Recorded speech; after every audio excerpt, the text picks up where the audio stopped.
I'm traveling right now. I'm in a different location. So one of my rules is to cut my positions down to the point where I really don't care emotionally or I'm out of everything. I've learned that the hard way.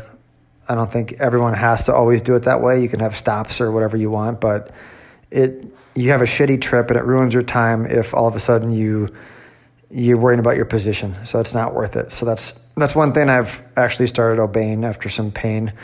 The other thing I want to talk about is position sizing.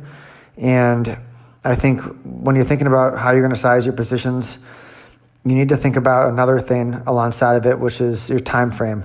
And they kind of both go hand in hand. So if I'm shorter term trading and I'm really watching it closely, maybe I'm trading bigger. If I have a lot of conviction, I'm also trading it bigger. I can list many reasons, triangulate multiple reasons, fundamentally, technically why I like a trade. But I think for the purposes of what I'm trying to get out here, the biggest thing is when you're stuck between a short-term trade and a long-term trade, that's when problems happen. So it's like an old joke. It's like, oh, I got a trade that it's a shitty trade. Now it's an investment, and you can't let that happen. So going into the trade, you have to decide, is this a bigger picture trade? If it is, you're sizing it smaller, in medium size maybe, at the least, and you're letting it breathe and you have a plan. If it's a shorter term trade based on something that you really like, then you have your stop. Maybe you're trading bigger, you're watching it closer, that's fine. But you can't all of a sudden be switching back and forth.